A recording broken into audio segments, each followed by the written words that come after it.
Boker Tov, les amis, Shavua Tov. Bezrat Hashem, une excellente semaine. Beaucoup de bracha, de refoua, de yeshuot pour tous ceux qui ont besoin. La émouna, avoir confiance que Bezrat Hashem, ça va marcher. Toutes les promesses que les tzadikim ils ont faites, toutes les promesses que Rabbi Nachman il a faites, tout ça va marcher. Il faut juste de la patience. Tout. De la patience, tout va se mettre en place. Juste un peu de patience, encore un peu de persévérance, un peu de tfila, un peu de simra, un peu d'émouna, et tout va se mettre en place, Bezrat Hashem. Alors on souhaite refoua shlema pour tous ceux qui ont besoin, notre ami David Ben Mesada Cohen, Laura Aliès, Techava Batraya Daniel, Laurence Basultana, Yitzhak, refoua shlema, Israël Yitzhak Ben Fortuné, et aussi on fait l'Elou Nishmat pour l'élévation de l'âme de Iko Gurfinkiel. Allah Shalom.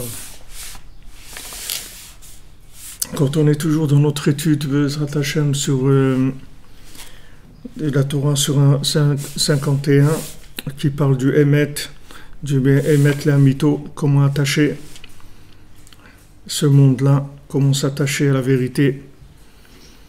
Donc Rabbi Nathan nous dit Alken Madlikin Ner Chanukah Betrilat Halayla Kedei Lichalol Layla Bayom. Donc on parlait de l'allumage de la bougie de Hanouka qui représente vraiment le fait d'allumer cette lumière dans l'obscurité, dans les ténèbres. Comme on l'a dit plusieurs fois, Hachem il savait la longueur de la galoute qu'il allait avoir et comment ça allait être difficile.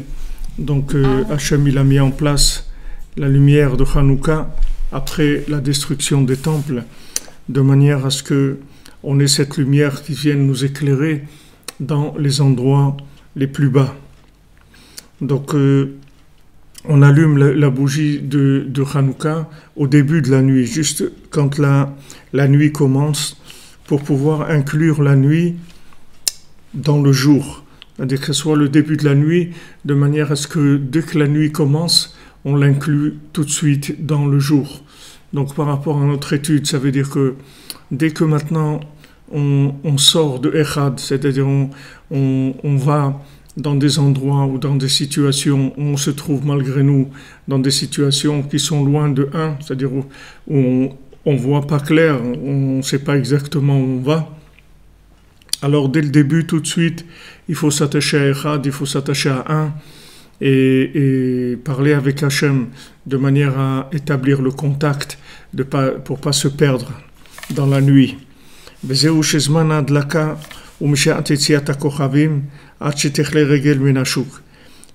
pour ça que le moment d'allumer les bougies de Hanouka, c'est depuis le début de la sortie des étoiles jusqu'à ce qu'il y ait la fin des passants dans le marché, pour l'élévation de l'âme de Mordechai ben Isa et Refoua Shlema de Yaakov Nathan ben Pinchas et Batia Sultana bat Nora Ruth. Donc du moment où on va allumer les bougies de Hanouka, du moment où la nuit commence jusqu'à ce qu'il n'y ait plus personne dans le marché. Yetziat HaKochavim Prinat Or Hashgacha. Qu'est-ce que c'est la sortie des étoiles? La sortie des étoiles, pourquoi on ne dit pas la nuit, on dit la sortie des étoiles? Pour dire que même dans la nuit, il y a les étoiles qui nous éclairent, c'est-à-dire qu'il y a la providence divine qui est avec nous. Israël Imshalou le Kochavim, parce que l'homme Israël, il est comparé aux étoiles, comme Shkatouv, comme c'est écrit dans la Torah, Ve'inechem hayom kikochvei hashamayim larov. Et vous voici aujourd'hui aussi nombreux que les étoiles. Ve'Israël imprinat hashgacha. Et Israël, c'est le principe de la hashgacha, c'est-à-dire de la providence. Qui est hashgacha ou prinat or. Parce que la providence, c'est la lumière. Prinat or ha'enaim. La lumière des yeux, la lumière de la vue. C'est-à-dire de savoir qu'on est observé et qu'on s'occupe de nous, qu'on n'est pas abandonné dans ce monde. Il n'y a personne qui est abandonné, qui est livré à lui-même dans ce monde. tout le monde, tout le monde a une présence divine. Avec lui, tout le monde est accompagné par la présence divine. Plus quelqu'un va établir de contact avec la présence divine, plus il va y croire et plus la présence divine va se manifester de façon claire et détaillée, c'est-à-dire dans les moindres petites choses. Alors le principe de la providence, c'est un principe de vue. Ve'ateva uprinat rocher. Et maintenant la logique de ce monde, c'est-à-dire tout ce qui est teva, tout ce qui est loi naturelle, ça c'est l'obscurité. Prinat reshrat renaim, qui est lorsque les yeux ne voient plus clair. She'en yodi be'ashgachato idbar. Qu'est-ce que c'est que les yeux ne voient pas clair? Ça veut dire qu'on n'est pas conscient de la providence d'Hachem sur nous. Il y a des moments où on croit qu'on tourne en circuit fermier dans ce monde par rapport à la logique, par rapport à telle personne qui nous a fait ça, qui nous a pas fait ça, ou bien qu'on a essayé de faire une chose et que ça n'a pas marché, et que on aurait dû faire différemment, et si on avait fait comme ça aurait été mieux, si on n'avait pas fait ça aurait été mieux, et on aurait dû faire ça, et toutes sortes de pensées, que toutes ces pensées-là, elles valent rien du tout, parce que c'est des pensées de circuit fermé. Il faut ouvrir la connexion, il faut savoir qu'il n'y a rien qui est en dehors de la présence divine. Tout fait partie d'un système qui est entièrement géré par en haut. Et ça, il faut jamais perdre de vue, comme on dit ça. Il ne faut pas perdre ça de vue. C'est ça qui parle ici de la vue. Il ne faut pas perdre de vue le fait qu'on est entièrement dirigé par Hachem. Et qu'il n'y a pas la moindre situation qui soit abandonnée ou qui tourne toute seule par décision de quelqu'un ou par la faute de quelqu'un ou pas. Il y a un rapport avec Hachem, c'est tout. On sait que Hachem, c'est lui qui décide, c'est lui qui décide tout ce qui se passe dans le monde. Et Hachem, il peut tout changer en une seconde pour le bien de l'humanité, pour le bien individuel. Et plus on s'adressera à lui, et plus on aura des réponses et des délivrances qui vont être concrètes et rapides. Prinat reshrat enaim she'en yodim meshkato idbara ve'achizato prinat bgimat alvana. On dit que cette obscurité-là, ça représente aussi le fait que la lune ait été diminuée, c'est-à-dire qu'il n'y a pas d'évidence dans la matière. Il n'y a pas d'évidence dans la matière, c'est-à-dire on manque d'évidence dans la matière, c'est-à-dire on croit que la matière elle fonctionne toute seule dans un système automatique qui sont des lois naturelles, c'est-à-dire on perd de vue la présence divine. Ça c'est parce que la lune a été diminuée. Si la lune n'avait pas été diminuée, en fait il n'y aurait pas eu de libre arbitre, parce qu'on aurait vu dans tout la présence divine. Ça aurait été évident, il n'y aurait aucun libre arbitre. Donc c'était indispensable que la lune soit diminuée. Et tout notre travail, c'est de rétablir la lumière de la lune. Chez Prinat Rocher. Donc quand la lune est diminuée, c'est l'obscurité. Prinat Vateren Enav Mirot. Comme c'est écrit que les yeux de Yitzhak, il voyait plus, c'est-à-dire Yitzhak, il commençait à devenir aveugle. Prinat ve'ene Léa rakot, comme il écrit au sujet de Léa, que ses yeux, ils étaient larmoyants, ils étaient affaiblis, ils étaient larmoyants. Ve'tzarich kol echad lirot limlot bgimat alvana. Alors maintenant, ces personnes-là, comme Yitzhak qui représente la lune, puisque Yitzhak représente le côté féminin de la Avodat Hashem, Yitzhak représente le côté application, le côté rigueur. Donc lui, il avait la vue qui avait baissé, et le fait que maintenant lui-même il a choisi Esav pour lui donner les bénédictions. Ça, c'était la preuve que sa vue avait baissé, c'est-à-dire qu'il voyait pas clair comme Rivka, que en fait Esav, il n'avait pas du tout l'intention d'être le serviteur de Yaakov.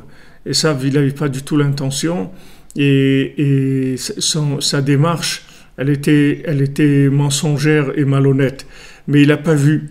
Comme on voit dans le monde aujourd'hui, il y a des pays qui accréditent d'autres pays en croyant qu'ils sont honnêtes dans leur démarche, alors que n'importe qui, un petit enfant de 5 ans, il voit très bien qu'est-ce qui est en train de se passer. Mais les gens sont aveuglés. Les gens sont aveuglés parce qu'il y a des intérêts, il y a des intérêts d'argent, il y a d'autres intérêts politiques, etc.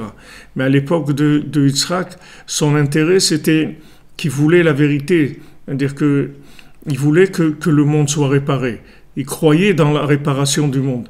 Donc il pensait que Esav, il allait faire son travail, être au service de Yaakov, de manière à faire avancer le côté pratique du monde, et que Yaakov puisse donner les informations, puisse donner tous les enseignements de la Torah, et Esav aurait participé à l'application de ces enseignements, comment faire vivre le monde selon la Torah, comment aider le monde à vivre selon la volonté d'Hachem. C'est ce qui devait être le travail de Esav normalement. C'est ce qui est le travail de Esav. Esav, il est fait pour l'application. Esav, il représente dans Yitzhak, il représente le côté le plus féminin d'Yitzhak, c'est-à-dire le côté le plus rigoureux. Quand on parle de rigueur, ça veut dire que on appuie sur le côté application, c'est-à-dire que le côté application, il est, si vous voulez, la rigueur, c'est de croire qu'on a la force de faire quelque chose de par nous-mêmes. La rigueur, ça donne cette impression-là. Si on ne connecte pas la rigueur à Hachem, alors c'est très loin. C'est-à-dire on peut être très loin. Il faut Hashlema pour Chaya Miriam Bat Mesoda. Si on ne connecte pas le pouvoir, la rigueur, c'est-à-dire quelqu'un qui a de la rigueur, qui a de la force, une force naturelle, qu'il est de par lui-même, c'est-à-dire il est né avec de la force. Il y a des gens qui ont de la force de par eux-mêmes. Maintenant, s'ils oublient de connecter cette force à Hachem, alors cette force-là, ça devient la plus grande obscurité du monde, parce que ça devient de l'autonomie, puisque maintenant la personne est forte. Alors elle a de l'autonomie, comme on avait vu avant, que la plus grande épreuve de l'autonomie, c'est l'argent, parce que celui qui a de l'argent, mais qui n'est pas conscient que cet argent lui a été donné par Hachem pour faire ce qu'il a à faire dans ce monde, il a des choses à faire, du bien à faire, Hachem lui a donné des moyens. S'il croit que maintenant l'argent, c'est du pouvoir, il a de l'argent pour avoir du pouvoir, alors il n'y a rien qui va le déconnecter de la providence divine comme l'argent. Maintenant, dans le pouvoir aussi, dans la rigueur, il y a des gens rigoureux de naissance. C'est un cadeau qu'Hachem lui a donné de naissance, mais c'est un cadeau d'Hachem, c'est pas lui. Ça vient pas de lui. Avec quoi il a cette rigueur-là? Cette rigueur-là, c'est Hachem qui lui a donné une force dans son âme, qui lui donne de la rigueur et il peut faire des choses.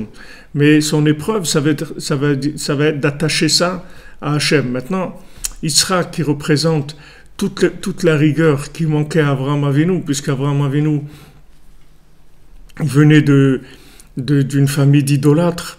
Avraham Avinu, c'est le début de l'enthousiasme, de l'engagement dans Hachem. C'est que du cœur et de la bonté. Mais par rapport à l'emplacement où il se trouverait, c'est-à-dire par rapport au temps et au degré de révélation d'Hachem de l'époque, alors il y avait un manque de rigueur. Et dans ce manque de rigueur, il a donné d'un côté Ishmaël, et d'un autre côté, la réaction, ça a été Yitzhak. Que Yitzhak, c'était que de la rigueur. C'est pour ça que Yitzhak, il fallait lui faire le sacrifice, parce que si on n'avait pas fait le sacrifice, Yitzhak, il aurait détruit le monde par sa perfection. C'était un être tellement parfait qu'il y aurait rien dans le monde qui aurait pu résister à sa perfection. Donc le fait qu'il y a eu le sacrifice de Yitzhak, ça l'a adouci. Ça lui a permis aussi d'avoir son épouse, Rivka, puisqu'elle est née le jour où il y a eu le sacrifice. Et il y a eu un adoucissement. Mais cet adoucissement, il a pas été total. Et il est sorti quand même, Esav et Yaakov, qui aurait dû normalement être adouci, c'est-à-dire il y aurait eu à avoir dans Esav, comme je vous l'ai dit, normalement, Esav c'était David Ameller, c'était pas Esav qui devait être. Il devait avoir un pouvoir qui vienne de la Kedusha, pas un pouvoir qui soit livré à lui-même. Donc Esav, ne venant pas du côté de la Kedusha, ne venant pas du côté de la sainteté, c'est-à-dire ne venant pas des rigueurs adoucies, c'est-à-dire des rigueurs soumises à Dieu complètement. Parce que c'est très difficile, quand quelqu'un a du pouvoir, c'est très difficile de le soumettre à Dieu.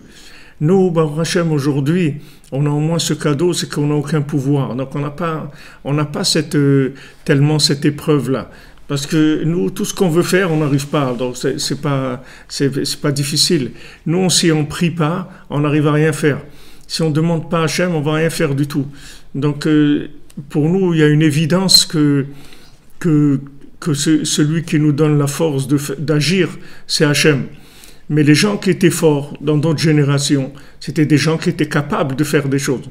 Ils avaient une force intérieure, et ils avaient une rigueur, un pouvoir, etc. Il y avait une grande épreuve pour reconnaître Hachem. Alors le côté de Esav, qui est le côté féminin, qui est le côté gauche, il a besoin d'une soumission en permanente. Pourquoi maintenant dans le mariage, l'homme, il représente le Echad d'avant la création et la femme, elle représente l'après-création. Pourquoi Hachem il a fait comme ça? Parce que la femme, elle est dans l'application, elle est dans la rigueur. La femme, ça représente des rigueurs parce qu'elle a la force de déduire dans le monde comment il faut agir. C'est-à-dire elle a une force d'application très très grande. Alors cette force d'application, elle a besoin d'être soumise à Echad. Parce que si la force d'application n'est pas soumise à Echad, alors ça peut donner n'importe quoi. Parce que si maintenant quelqu'un il a la force d'agir, mais il n'a pas une connexion de cette rigueur avec Echad en permanence, alors ça ne marche pas. Ça peut donner des choses extrêmement difficiles. Donc on a besoin du couple, on a besoin du shalom dans le couple pour que les deux aspects de la manifestation divine, elles se fassent de façon équilibrée et parfaite dans le monde. En fait, Yaakov, il représente l'homme et Esav, il représente la femme. Dans les sphirotes, Yaakov, il est masculin, Titen emet le Yaakov, il représente la vérité, le Echad. Et Esav, il représente l'application, il représente le côté féminin. Maintenant, Yitzhak, que lui-même était dans la rigueur, il a pensé que le monde était déjà mûr à être réparé. Mais en fait, le monde n'était pas encore mûr à être réparé. Et ce n'était pas le moment de donner les bénédictions à Esav. Il fallait tout donner à Yaakov et que Yaakov y redistribue à Esav gentiment, doucement, de manière à ce que Esav ne s'éloigne pas. Parce que comme il a une capacité d'application qui est très forte, si on lui donne les moyens, à lui, si on lui donne en même temps le côté gestionnaire et en même temps les moyens, c'est-à-dire les moyens qu'il faut, alors il va en même temps gérer et avoir les moyens, alors il peut arriver à des choses qui sont extrêmement dangereuses dans le monde. Donc Hachem, à ce moment-là, il a vu que le monde n'avait pas la maturité. C'est comme un enfant. C'est-à-dire un enfant, même si un enfant, il est bien, il est honnête, il est vrai, il a tout, il est gentil, il a tout ce qu'il faut, il a des bonnes midotes, tout. Vous ne pouvez pas lui donner des moyens d'un adulte parce que c'est un enfant. Et le fait qu'il est enfant, il va automatiquement faire des bêtises si vous lui donnez des moyens. Même qu'il ne soit pas méchant, qu'il veulent pas, mais le fait qu'il a un manque de connexion avec Echad, puisque c'est un enfant, c'est-à-dire un enfant par définition, il joue, il a envie de s'amuser, il a envie de profiter de ce monde, etc. C'est un enfant. Vous ne pouvez pas lui donner des grands moyens, parce que si vous lui donnez des grands moyens, il risque de faire des bêtises énormes. Donc un enfant, tant qu'il est dans l'éducation, alors vous lui donnez des moyens qui sont adaptés à sa prise de conscience de Echad. Maintenant, plus il va grandir dans sa prise de conscience, plus vous allez lui donner des moyens. Maintenant, c'était exactement la même chose avec Esav et Yaakov. Normalement, Yitzhak, s'il n'était pas dans la rigueur, il aurait vu que le moment n'était pas encore venu. C'est-à-dire que pour l'instant, il fallait donner toutes les bénédictions à Yaakov. Tout il fallait donner à Yaakov. Et Yaakov, il avait la grandeur d'âme pour distribuer au compte-gouttes doucement à Esav, de manière à le tenir.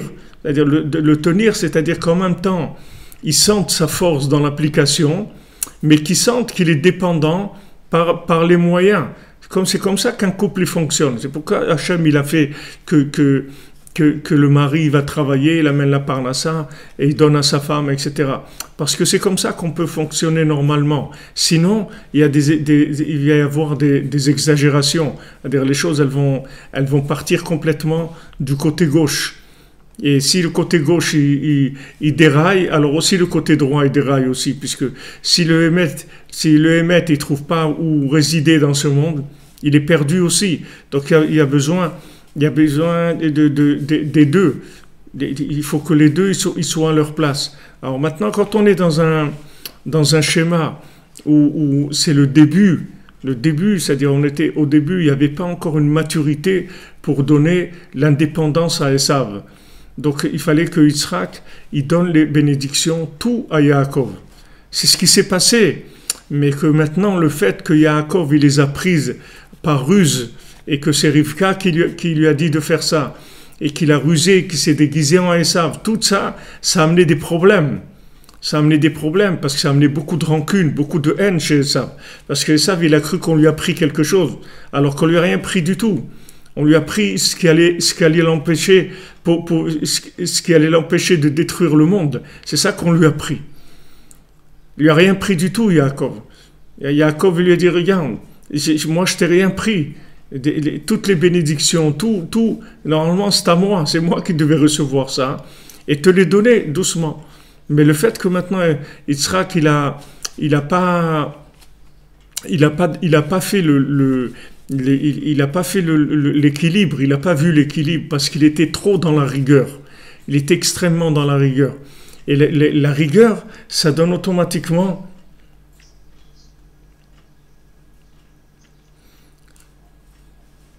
le côté de la rigueur, ça donne automatiquement une accélération précoce des choses.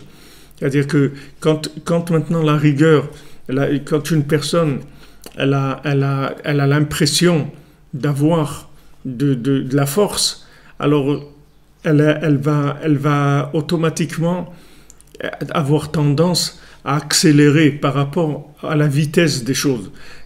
Parce que quelqu'un qui est dans l'application, alors il a l'impression que tout est possible puisqu'il a la force de faire. Mais ce n'est pas parce qu'on a la force de faire quelque chose qu'il faut le faire. Il y a d'autres éléments que la force de faire. On peut avoir la force de faire quelque chose et pourtant il ne faut pas le faire.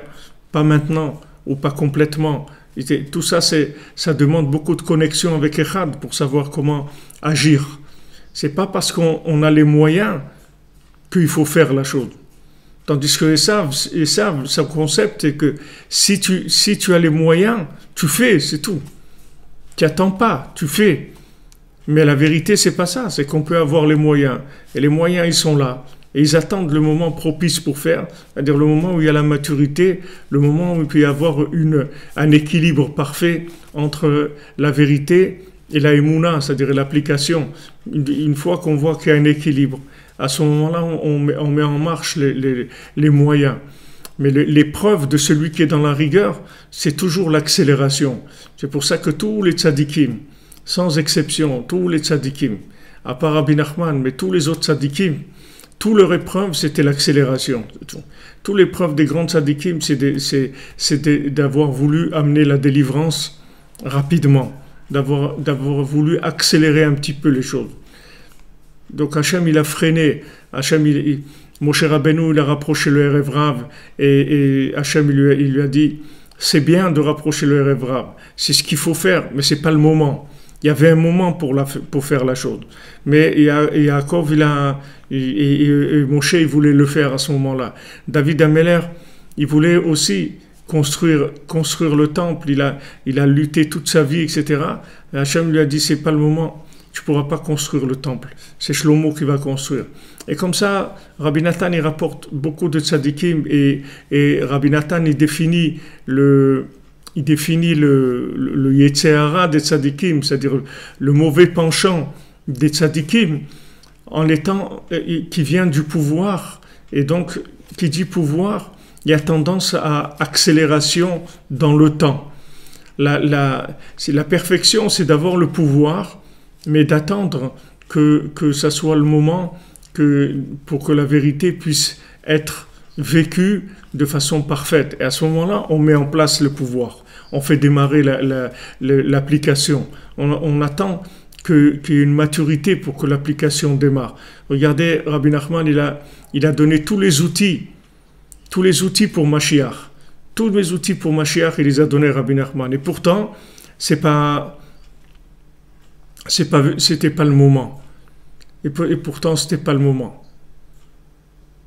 C'est pas le moment. Il a donné tous les outils, il a tout fait sans accélérer du tout, puisque Rabbi Nachman, toute sa façon de voir, c'était d'aller doucement, doucement. Il a dit, c'est les dernières paroles qu'il a dit en ukrainien, pas voler, doucement, doucement, doucement, doucement. Parce qu'il y a les moyens, il y a tous les outils qui sont là. Pourquoi tous les gens ils sont malheureux? Pourquoi tous les gens ils ont des soucis? Parce que toujours, c'est parce qu'ils ont voulu aller trop vite. Soit ils ont voulu faire trop vite, soit ils regrettent que ça ne marche pas encore, ils voudraient que ça marche déjà, que ce qu'ils ont comme besoin, il soit déjà comblé, qu'ils arrivent tout de suite. C'est ça qui rend les gens malheureux. Si les gens tournaient à la vitesse de la providence divine, tous les gens ils seraient en train de danser toute la journée, ils n'auraient aucun problème. Du moment où je sais que ma vie, elle est rythmée par Hachem, j'ai pas un problème de joie. Le manque de joie, ça vient quand c'est pas comme je veux. C'est-à-dire, je voudrais que ça marche plus vite. Il y a des plans cosmiques, il y a des plans généraux, et moi je suis un petit élément dans ce plan-là. Je suis un tout petit élément dans tous ces plans cosmiques depuis la création du monde. Il y a des milliards et des milliards d'individus et de choses qui se réparent et moi je suis un petit élément là-dedans. Je peux pas. C'est pas parce que j'ai le pouvoir de faire des choses que je dois les faire tout de suite. Il y a un rythme dans chaque chose. Donc il faut aller doucement. Et toute la guerre qu'il y a eu contre Rabbi Nachman, contre Rabbi Nathan, parce que c'était dur. Le monde n'était pas prêt à accepter ces outils-là. Ils n'étaient pas prêts, le monde n'était pas prêt du tout à accepter. De la même manière que Yaakov, comment Esav, il le haïssait, il voulait le tuer, il a dit je vais le tuer, etc. Alors que Yaakov, qu'est-ce qu'il est venu? Il n'est pas faire dans le monde, il n'est pas venu faire du mal, il est venu que amener la vérité dans le monde, c'est tout. Juste amener la conscience qu'il y a Hachem et que ce monde-là, il est connecté à un autre monde. C'est la seule chose que Yaakov il est venu enseigner au monde. Et pour ça, il a été haï. Il a été haï comme un enfant qui va haïr ses parents parce qu'ils ne veulent pas lui acheter un vélo ou parce qu'ils ne veulent pas le laisser nager dans la mer ou quelque chose comme ça. Il y a eu beaucoup Alors, à l'époque de Rabbi Nathan, il y a eu la guerre. Il a eu la guerre contre Rabbi Nathan, il voulait le tuer, il a souffert terriblement, combien de fuites, comment il devait fuir. Il ne pouvait pas rentrer chez lui à Breslev, là où il allait. Il venait casser les vitres des synagogues où il était. C'était une guerre terrible. Qu'est-ce qu'il faisait Rabbi Nathan? Trois choses il faisait Rabbi Nathan. Enseigner Rabbeinu, imprimer des livres de Rabbeinu, et construire une maison de Rabbeinu. Voilà les trois choses que Rabbi Nathan il a donné à faire. Les trois choses qui sont là, qui sont les trois éléments qui vont faire que l'enseignement de Rabbi Nachman, il va pouvoir profiter au monde entier. D'abord l'enseigner pour que les gens ils sachent comprendre cet enseignement, qu'ils puissent le vivre. Deuxièmement, des livres pour que ces paroles, elles se diffusent dans le monde et que chacun ait la possibilité lui-même de pouvoir rechercher dans les livres et se connecter. Et troisièmement, un endroit qui est appelé sur le nom du tzaddik. Ça aussi, c'est important. Il y a des gens qui ont pris qu'un côté. Il y a des gens qui ont pris le côté de diffuser par la parole. Il y a des gens qui ont pris le côté de diffuser par les livres. Il y a des gens qui ont pris le côté de diffuser en faisant un centre, une synagogue Breslev. Mais le date de Rabbi Nathan, ce qu'il a fait Rabbi Nathan, c'est ces trois choses-là en même temps. Rabbi Nathan, il travaillait sur ces trois choses-là en même temps. Et sur les trois, il a été attaqué sans répit. Sans répit, il n'a pas eu de répit dans sa vie, persécuté, voulu le tuer, tout ça pourquoi? Parce que c'est exactement la même chose qu'il y a eu à l'époque de Esav, quand Esav il a dit je vais tuer Yaakov, c'était exactement la même chose. La seule chose qui était différente, c'est que au lieu que ce soit Esav, un homme des champs, c'était des religieux, c'était des rabbanim qui voulaient tuer Rabbi Nathan. Au lieu que ce soit parce que c'est sûr que les gens qui n'étaient pas branchés, comme on dit, ils ne savaient même pas du tout qu'est-ce qui se passait et qu'est-ce que Rabbi Nathan était en train de faire. Mais les rabbanim, eux, ils savaient qu'est-ce que Rabbi Nathan il était en train de faire. C'est-à-dire leur âme, elle sentait qu'est-ce qu'il était en train de faire. Et il y avait une opposition terrible. Terrible, une guerre terrible contre lui. Parce que c'est le même principe, c'est-à-dire Rabbi Nathan, il amène une vérité dans le monde. Cette vérité, elle est messianique. Cette vérité, elle va permettre à tout le monde de se rapprocher. N'importe qui, n'importe où. N'importe qui, que quelqu'un soit juif, qu'il soit pas juif, qu'il soit loin, qu'il soit pas loin, qu'il soit moralement proche ou moralement loin, ça n'a aucune importance. N'importe qui va se rapprocher avec cette lumière-là. Tout le monde va se rapprocher. Tout le monde. Parce que, si vous voulez, ce qui manque, Rabbeinu dit, qu'est-ce qui manque à quelqu'un pour se rapprocher d'Hachem? C'est un chemin qui lui manque. C'est le chemin qui lui manque. De la même manière, ce que vous voulez aller quelque part, il n'y a pas de route. Alors, vous ne pouvez pas y aller. Mais ce n'est pas parce que cet endroit lui-même est inaccessible. C'est parce que le chemin pour arriver, il n'a pas été fait encore. Il n'y a pas la route. Donc, vous ne pouvez pas y arriver. Mais ce n'est pas que l'endroit est inaccessible. L'endroit est accessible, seulement il n'y a pas de derrière. Il n'y a pas de route pour y aller. Donc maintenant, quand Rabbi Nachman il est venu, il a révélé des secrets de la Torah, d'une telle profondeur, d'une telle grandeur, qu'il a créé des chemins, que ces chemins-là, ils vont permettre à tout le monde de rejoindre le Echad. C'est-à-dire tout le monde va pouvoir trouver comment moi, là où je me trouve, il y a un chemin pour moi entre l'endroit où je me trouve et Echad et Hachem. Moi aussi, comme je suis dans l'état où je suis, pas quelqu'un d'autre. Moi, comme je suis né avec toutes mes qualités, tous mes défauts, tous mes problèmes, tout ce que j'ai. Moi aussi, j'ai mon chemin personnel avec Hachem. Ces chemins-là, ce sont des secrets de la Torah. Ces secrets de la Torah, ils font des chemins. C'est-à-dire, ils créent des chemins. C'est pour ça qu'une fois, quand quelqu'un demandait à Rabbeinu de la Parnassa, alors Rabbeinu, il était énervé, il a dit, tu n'as pas honte de me déranger avec des choses comme ça. Moi, toute la journée, je cherche à faire des chemins dans vos cœurs. Vous avez des cœurs de pierre. J'essaye de faire un chemin pour ramollir vos cœurs, pour faire un cœur qui puisse se rapprocher d'Hachem. Et tu n'as rien trouvé d'autre à me demander que ça, à parler Des fois, Rabbi Nachman, il était très dur quand les gens lui demandaient des choses de la Parnassa. Pourtant, il faut Parnassa. Mais Rabbi Nachman, il dit, si maintenant tu cherches la vérité, la Parnassa, elle vient automatiquement. Il ne faut pas que tu te casses la tête pour ça. Parce que la Parnassa, elle vient automatiquement à celui qui cherche le Echad. Dès que quelqu'un cherche le Echad, il reçoit toutes les bénédictions. Parce qu'il cherche le Echad. C'est sûr qu'on va l'assister. C'est sûr qu'Hachem, il va l'assister, il va lui donner la moindre petite chose. Il va être, comme on dit, au petit soin avec lui. C'est tout à fait normal, puisqu'il cherche le Echad. Donc Hachem, il va tout lui donner. Alors que les gens, ils sont en train de chercher la Parnassa. C'est pas la Parnassa qu'il faut chercher. Il faut chercher à se connecter à Echad. Et à ce moment-là, tu verras que tu vas trouver ta Parnassa sans souci. Tu n'auras pas de souci de Parnassa. Mais les gens, ils vont chercher la Parnassa. Ils vont chercher pourquoi tu cherches la Parnassa? Cherche la Parnassa. Yaakov, il ne cherchait pas la Parnassa. Yaakov, il ne cherchait pas la Parnassa. Yaakov, il a fait sa Parnassa une fois qu'il a fini de... Tous les tikkunim, c'est venu sa Parnassa. Il était chez Lavan, il faisait ce qu'il avait à faire. Ça venait sa Parnassa. Elle vient la parnassa. Les gens ils disent ouais, j'ai besoin de ça. Tous tes besoins ils vont être comblés. Si tu cherches Echad, tout le monde entier il va fonctionner pour te donner parnassa. Parce que tout a été créé pour ça. Pourquoi un arbre il donne des mandarines et pourquoi il donne des pommes? C'est pour toi. Pourquoi il pousse? Pourquoi il y a ces fruits-là? Pour faire joli. C'est pourquoi il pousse ces fruits. C'est pour toi, pour te nourrir. Pourquoi Hachem il a fait qu'il y ait toutes sortes de fruits pour que tu sois content, qu'il y ait des fruits, des fruits de saison, qu'il y ait des fruits qui soient plus doux, plus acides, plus comme ça, pour qu'il y en ait pour tous les goûts, que tous les gens ils sont joyeux. C'est pour toi tout ça. Tout ce monde-là, il a été créé pour toi. Il a été créé pour quoi? Pour toi. Seulement, pour qu'il puisse te servir, il faut que tu sois sur le chemin. Il faut que tu sois sur le chemin de Echad. Si tu es sur le chemin de Echad, alors automatiquement, tout ça, ça va se mettre à ton service. Parce que ça a été créé pour ça. Il n'y a aucune autre raison qu'Hachem il ait créé tout ça, si ce n'est pas pour toi. Pourquoi tu crois qu'il a créé? Pourquoi? À quoi ça sert tout ça? C'est pour te servir, c'est tout. Seulement, si pour te servir, il faut que tu fasses ton travail.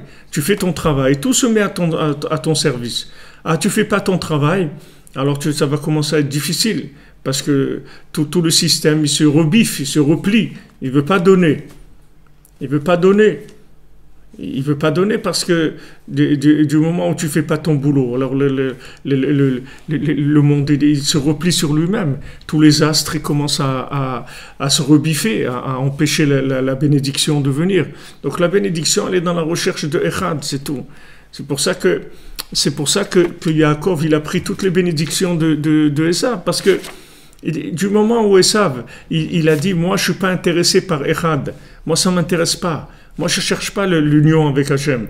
Moi, j'ai décidé que ce monde-là, c'est un monde passager et on est de passage ici et tout finit ici. Tout commence ici, tout finit ici et tout ce qu'il y a à faire, il faut en profiter maintenant parce qu'après, il n'y aura rien du tout. Alors, du moment où maintenant Esav, il a renié l'existence d'une vie après la mort, c'est-à-dire d'une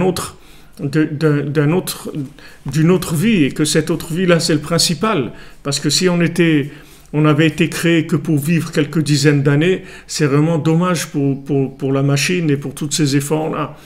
Si on avait que quelques dizaines d'années à vivre et après l'histoire elle est terminée, ça c'est vraiment, comme on dit, c'est vraiment cher payé pour ce que c'est. Mais non, le but c'est l'autre monde, c'est pas celui-là. Mais ça, il voulait pas. Il ne voulait pas reconnaître ça, ça ne l'intéressait pas. Lui, il veut profiter de ce monde. Alors, il a perdu toutes les bénédictions. Alors, toutes les bénédictions, automatiquement, elles ont été chez Yaakov. Et c'est pas que Yaakov, il voulait.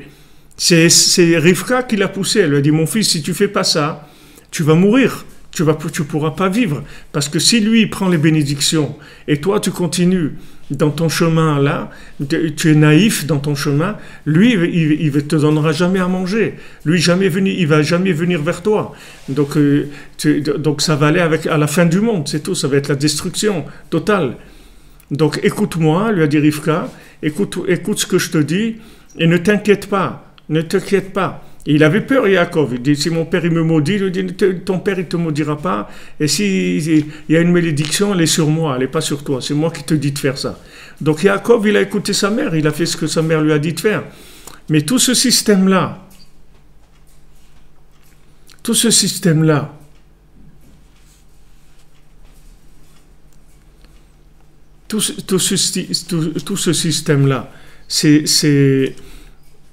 il a été mis en place dans une optique de réparation, d'équilibre, de perfection. Alors on demande, est-ce que tous les gens qui sont affamés, c'est des gens qui ne cherchent pas le Echad? Tous les gens qui sont affamés, c'est des gens qui se sont fait casser, qui sont fait casser par les patrons qui veulent rendre le monde esclave, c'est tout. C'est des gens qui n'ont pas conscience de leur liberté, c'est tout. C'est pour ça qu'ils sont affamés. Tous les gens qui sont affamés, ce sont des gens qui n'ont pas conscience qu'ils sont libres et qui peuvent communiquer avec Hachem et qui ont le droit à l'existence comme les patrons, la même chose. Les patrons, ils n'ont pas plus le droit d'existence que les gens qu'ils exploitent. Seulement, ils se sont fait casser. Les gens spirituellement, c'est la même chose. Des gens qui se sont fait casser, on leur donne pas les accès, on leur fait pas croire qu'eux aussi ils peuvent servir Hachem. On fait croire qu'aux gens que de servir Dieu, c'est pour une élite de gens qui sont instruits et qui peuvent se rapprocher et que c'est eux qui décident, etc. C'est pas vrai, tout le monde peut se rapprocher d'Hachem. Tout le monde a la possibilité de se rapprocher d'Hachem. Seulement quand vous cassez quelqu'un, que cette personne-là, vous lui dites qu'il n'est pas capable de se rapprocher d'Hachem, alors il va foncer, il va aller dans l'argent, parce que maintenant si vous le déconnectez du pouvoir, ou comment vous voulez qu'il ait le pouvoir? Il va avoir peur, il va se dire, mais attends, si j'ai pas le pouvoir de la connexion avec Dieu, donc j'ai intérêt à me fabriquer un pouvoir intermédiaire, un pouvoir en plastique, un pouvoir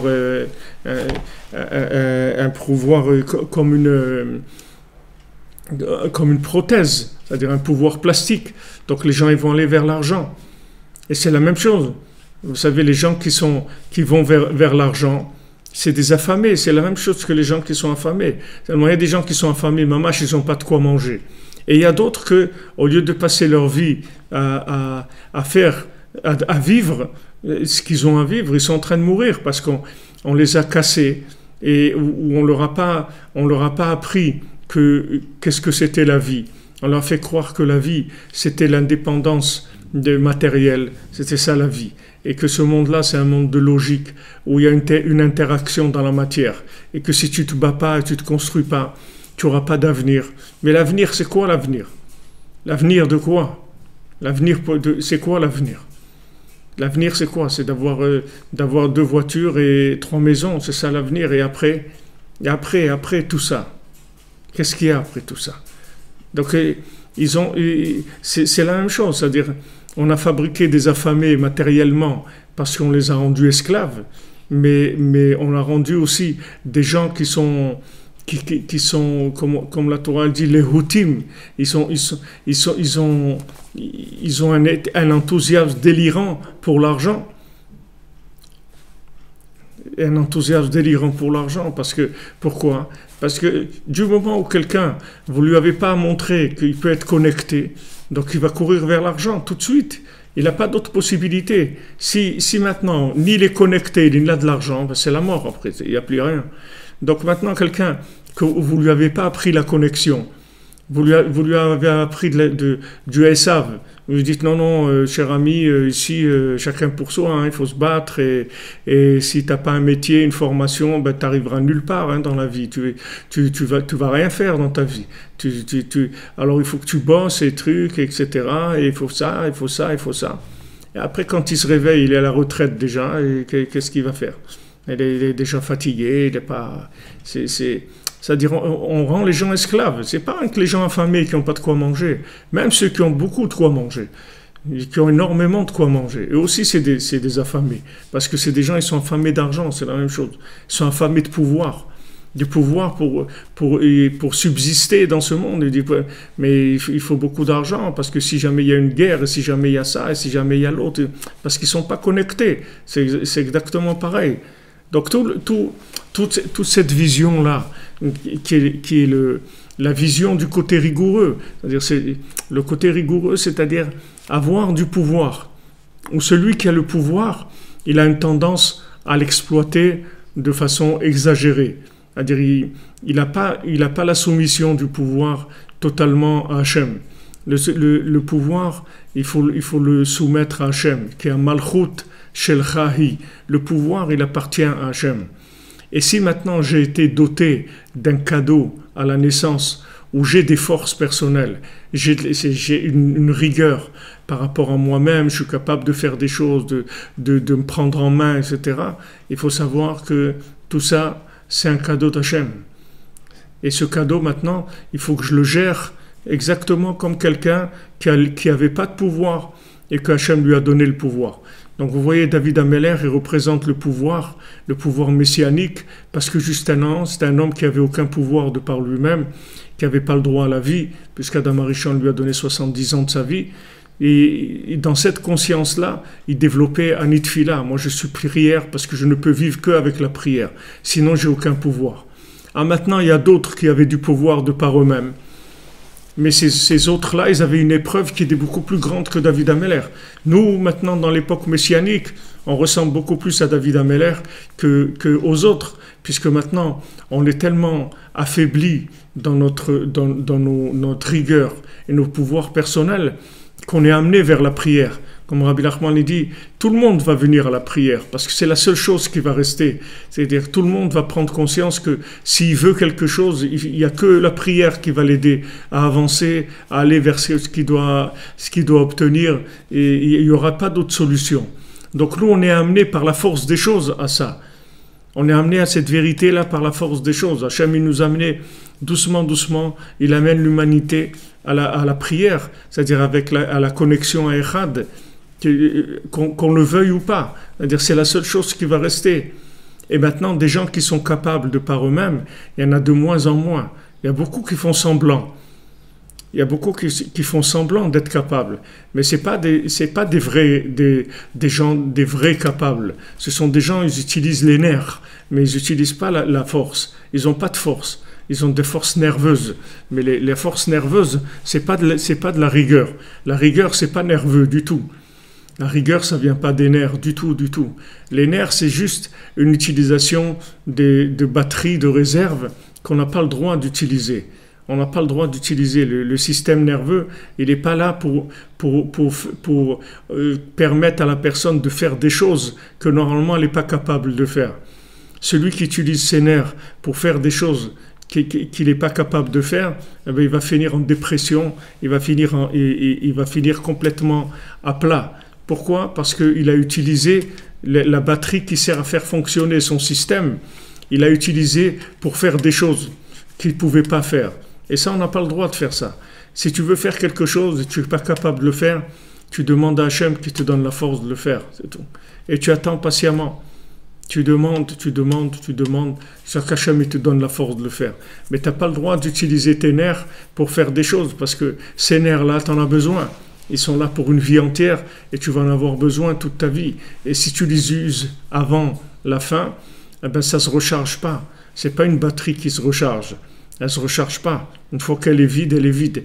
Et c'est pour ça que vous trouvez tellement de gens malades, tellement de gens qui doivent prendre des antidépresseurs et tout. C'est normal parce que on les a mis dans un système nerveux, c'est-à-dire qui exploite le système nerveux.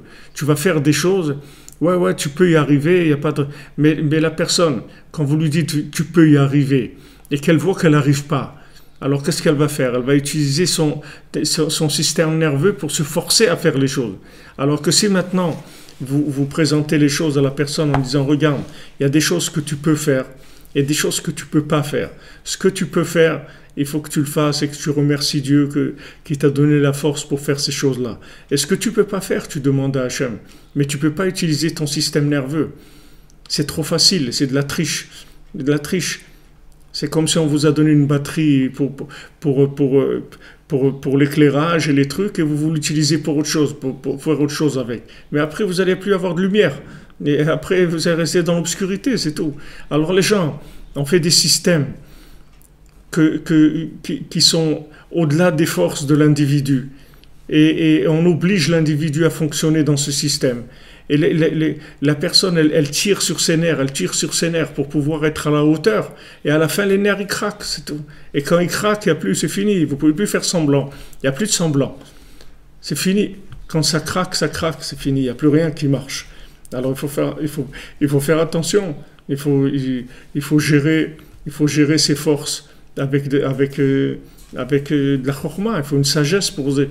Il y a des choses que je suis capable de faire. Il y a des choses que je ne suis pas capable de faire. Ce que je suis capable de faire, je le fais, Bessimcha. Et je remercie Hachem. Merci mon Dieu que tu m'as donné la force de pouvoir faire ça et ça. Et ce que je ne peux pas faire, alors il y a des solutions. Il y a l'aide bodédout, il y a les psaumes, il y a le côté de filote, il y a la tzedaka. Il y a beaucoup de choses qui permettent de faire ce que je ne peux pas faire. C'est-à-dire tirer des énergies d'en haut.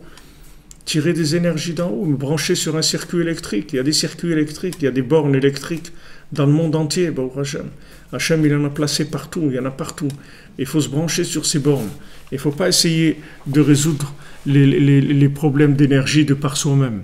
Si j'ai la force, je fais. Et si je n'ai pas la force, alors je ne fais pas. C'est tout. Si je n'ai pas la force, je ne fais pas. Je ne fais pas. Il ne faut pas avoir peur de dire je ne peux pas faire. Il ne faut pas avoir peur. Regardez, dans le sport, il y a des poids moyens, des poids légers, des poids lourds. Chacun il a sa catégorie. Il y a des gens qui sont poids de rien du tout. C'est des petits poids, c'est tout. C'est des poids, il y a même des poids cassés. Il y a rien, c'est tout. Il ne peut rien faire, c'est tout. Alors qu'est-ce qu'il y a? Il n'y a rien de grave à ça. Il vaut mieux reconnaître que je suis un poids cassé plutôt que d'essayer d'être un poids lourd et finir avec les bras cassés. Parce que si je sais que je suis un poids cassé, alors il y a des solutions pour tout le monde, bon Hachem. Il y a des solutions pour tout le monde. Bon Hachem, il y a la prière de David Ameler. Il te dit, Anit Fila, regarde, moi je ne suis que prière. Je me suis construit qu'avec la prière, j'ai rien d'autre. Quand j'ai besoin de quelque chose, le demande à Hachem, c'est tout. Parce que je ne peux pas, c'est tout. Alors maintenant, en plus, Hachem il va me le donner quand il faut, comme on dit, que Notelaim Tochlam Beito. Notelaim Tochlam Beito. Hachem il te donne ce que tu as besoin dans le moment où tu en as besoin. Parce que quand tu as la force de faire les choses, tu peux faire n'importe quand. Tu sais, tu n'as pas le diapason pour savoir quand est-ce que tu dois faire la chose. Mais quand c'est Hachem qui te le donne, il te le donne au moment où tu en as besoin. Donc quand tu pries, si ça ne vient pas tout de suite, c'est que c'est pour l'instant. Tu ne dois pas l'avoir. Et ça va venir, continue à prier. Tu vas voir que ça va venir. Il ne faut pas avoir peur. Il faut Shlema pour Neira Maté Bat Cynthia Michel. Vous comprenez, c'est ce mode de vie, on y est amené doucement. Doucement, doucement, on y vient. Tout le monde y vient. C'est pour ça qu'il faut essayer de partager avec les gens pour les aider. Il y a beaucoup de gens qui souffrent. Beaucoup de gens qui souffrent parce qu'ils se sentent incapables par rapport aux autres. Mais il n'y a personne qui est incapable. Il n'y a personne qui est incapable. Il y a juste personne qui vous a monté la prise, c'est tout. Votre truc, il marche comme celui de tout le monde. Seulement, vous avez de savoir où elle est la prise pour brancher, c'est tout. La prise pour brancher, c'est la prière, c'est tout. Vous habituez tous les jours à baigner votre journée dans de la prière, à demander à Hachem, si vous pouvez vous lever avant la lumière du jour, commencez à préparer la journée. Se lève encore quand il fait encore nuit. On commence notre journée, on prépare notre journée en demandant à Hachem que ce soit une journée de réussite, une journée de bénédiction, une journée qui est que du bien dans le monde. On prie pour l'humanité aussi, on ne prie pas que pour nous. Comme il dit notre ami M. Barbier, on est tous liés les uns aux autres. On est tous liés. S'il y en a un qui craque quelque part, alors ça fait craquer d'autres aussi. S'il y en a un qui réussit quelque part, ça fait réussir les autres aussi. On est tous liés les uns aux autres. Tout le système, il fonctionne avec des liens entre les individus. Donc on a tous une responsabilité individuelle et aussi collective. Donc on prie pour le monde, on prie pour soi aussi, parce qu'on a des besoins spécifiques. Alors on les exprime à Hachem. Mais il ne faut pas oublier de prier pour le monde. Comme a dit Anaël, elle dit priez pour tout le monde. Priez pour tout le monde. Parce que moi, quand vous voulez prier pour moi, alors priez pour tout le monde. Et moi, je suis dans le monde. Donc, automatiquement, moi aussi, je serai réparé. Donc, priez pour la collectivité. Et priez aussi individuellement. Si vous savez maintenant que tout, vous pouvez obtenir avec la prière. Comme Rabbi Nachman il a dit, quand quelqu'un est venu le voir, il lui a demandé, il lui a dit, Rabbi, j'arrive pas à étudier. J'arrive pas à étudier. Alors Rabbi Nachman lui a dit, avec la prière, on peut arriver à tout. À tout. Tu n'arrives pas à étudier, demande à Hachem. Tu n'arrives pas à faire ça, demande à Hachem. Tu as Yitzhara maintenant de ça, demande à Hachem qui te sorte de ça. Il y a des gens, ils ont Yitzhara de l'alcool, des gens, ils ont Yitzhara de la drogue, des gens, Yitzhara du vol, du mensonge, de tout ce que... Il y a la prière, Baruch Hashem. Il y a la prière. Il y a la prière. Si tu pries, tu es plus dans le problème. Tu es dans la solution. Tant que tu ne pries pas, tu es dans le problème. Du moment où tu pries, tu n'es plus dans le problème. Tu es dans la solution. Ah, maintenant, la solution, elle n'est pas encore venue. Ça, c'est pas toi qui gères. C'est pas toi qui gères. Toi, la seule chose que tu peux faire, c'est demander. Maintenant, quand dans le ciel, on verra que le moment est venu, que maintenant tu dois recevoir. Ne te fais pas de soucis, tu vas recevoir. Donc maintenant, toi, ta responsabilité, c'est uniquement de t'adresser au Créateur. C'est la seule responsabilité que tu as. Si tu ne fais pas ça, alors là, tu as une responsabilité. Mais si tu fais ça, tu as rempli toutes tes responsabilités. Parce que maintenant, c'est lui qui donne la force de faire. C'est lui qui donne la réussite. C'est lui qui donne toute l'énergie pour faire. Baruch Hashem, que les générations dans lesquelles on est, on va tous vers ça. Toute l'humanité, elle va vers ça. C'est pour ça, Bayom Haoui Hashem Echad Ushmo Echad, ce jour va arriver très bientôt, où Dieu et son nom, ça sera une seule chose. C'est-à-dire qu'il n'y aura pas Dieu dans le ciel et en bas, toutes sortes d'appellations de n'importe quoi. L'appellation de l'argent, de l'intelligence, de la force, non, l'appellation dans le monde de l'action, elle sera aussi que Hachem.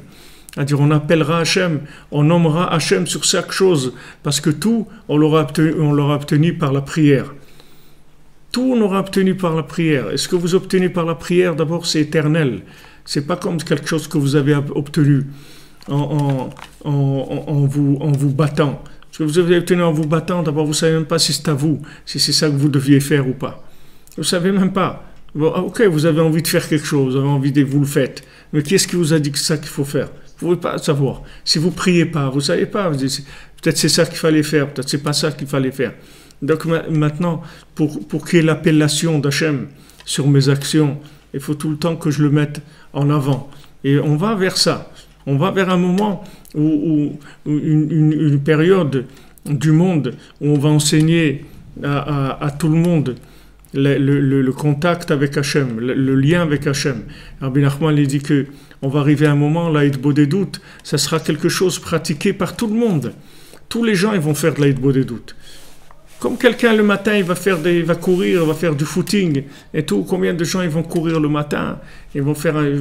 Alors au lieu qu'ils aillent courir le matin en courant, il peut parler avec Hachem.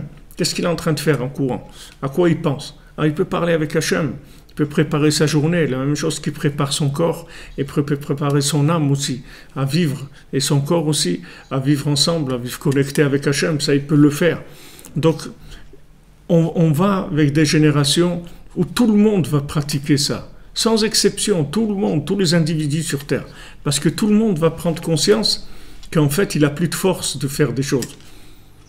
Il n'a plus de force. Alors il va demander, c'est tout, à celui qui a l'énergie, à la source de la vie, à la source de l'énergie, qui est Hachem. Donc, Baruch Hashem, Rabbi Nachman, il est venu il y a 2 siècles dans le monde. Et il a commencé à révéler le médicament de l'humanité, alors que les gens, ils n'étaient pas conscients encore que de la maladie, de la faiblesse. Ils pensaient que les gens, ils allaient être capables. En disant aux gens, il faut faire ça, ils vont croire que les gens, ils vont le faire. Et quand maintenant, vous dites à quelqu'un, il faut faire, et que la personne, elle vous regarde, et elle ne comprend même pas de quoi vous parlez, elle dit, mais ça veut dire il faut. Ça veut dire il faut. Je ne comprends même pas que ça veut dire il faut. Ça veut rien dire, il faut. Ça veut rien dire. Vous arrivez dans des générations où ça résonne plus, ça marche plus. Alors avant, quand vous disiez à quelqu'un, ah, il faut faire ça, oh, tout de suite, il se mettait au garde à vous, en avant, allez, on va faire. Mais aujourd'hui, c'est fini tout ça. C'est fini, il faut. C'est autre chose qu'il faut utiliser. Aujourd'hui, on utilise de l'amour, de la connexion, du dialogue. On fait des échanges d'énergie. L'amour, c'est quoi? L'amour, c'est que vous donnez à l'autre la force de faire les choses. L'énergie que vous avez en vous, vous la passez à l'autre. C'est ça l'amour. Quand quelqu'un il sent que vous l'aimez, c'est Ahava, c'est Echad, c'est la même chose en hébreu. Aimer et Echad, c'est la même chose. aimer, en fait, la définition du mot aimer, c'est être un avec. C'est ça, aimer. Quand on dit, on commence le schéma, on dit Shema Israël, Hashem Elokeinu, Hashem Echad, Ve'ahavta et Hashem Elokecha. Tu aimeras Hashem ton Dieu. Aimer, ça veut dire être un avec. C'est ça, aimer. Quand j'aime quelqu'un, je lui donne la force de vivre. Quand j'aime quelqu'un, je lui donne la force de vivre. C'est comme ça que je lui donne la force de vivre. Parce que je l'aime. Alors, si vous voulez, tout le principe de la prière, de la communication avec Hachem, c'est montrer qu'Hachem, on l'aime et on aime tout ce qu'il nous a donné, qu'il nous a donné la vie, on est content qu'il nous a donné la vie. Et autour de nous, c'est la même chose. Vous voyez des gens qui sont affaiblis, il faut les aimer. Quand vous aimez quelqu'un, alors il a de la force. Il a de la force. Quand le Baal Shem Tov, quelqu'un est venu lui dire, voilà, mon fils, il s'est éloigné des chemins de la Torah. Alors le Baal Shem Tov lui a dit, il faut que tu l'aimes plus. Tu l'aimes pas assez, il faut que tu l'aimes plus. Parce que quand on aime quelqu'un, on lui communique l'énergie de Echad. C'est-à-dire que quand on aime quelqu'un. Donc on a, bon, Hachem, des conseils, on a des moyens pour arriver à vivre dans l'époque dans laquelle on vit et réussir ce passage qu'on a à faire sur Terre. Et Rabbi Nachman est venu il y a 2 siècles et nous a averti des maladies qui allaient venir et il nous a donné les médicaments pour ça. Et il y aura rien d'autre. Vous voyez, tout le monde va venir doucement à faire ça et c'est comme ça que, Bezat Hashem, le monde va se réparer. Alors, Bezat Slacha, Shavua Tov, que des bonnes nouvelles, Bezat Hashem, qui est de l'Achdout, du Shalom, de la Hava, dans les foyers, dans les maisons, dans le monde, et que les gens qui sont seuls, ils sachent qu'ils ne sont pas seuls, parce que il y a des gens qui communiquent avec eux, même si ce n'est pas de façon consciente, mais il y a des énergies qui passent des fois de façon inconsciente, il y a des énergies qui passent, Baruch Hashem, entre tous les individus. Le principal, c'est d'être ouvert et d'être connecté. Baruch Hashem, Batzlacha, que des bonnes nouvelles. Merci de votre présence, de vos partages, participation. Baruch Hashem, tous ceux qui nous soutiennent, qui nous aident, qui spirituellement, émotionnellement, matériellement, Ashrechem, Ashrenu, le monde entier a besoin de ces paroles-là. Rabbi Nachman dit, tout le monde a besoin. Tout le monde a besoin. C'est pas rien que vous êtes conscient, parce que maintenant que vous avez vu l'effet que ça fait sur vous, alors vous voyez que c'est ça que vous aviez besoin. Mais le monde entier a besoin de ça. Donc il ne faut pas être cruel, il faut partager avec les autres. Bezat Hashem. Be'atzlacha. Bonne journée, bonne semaine.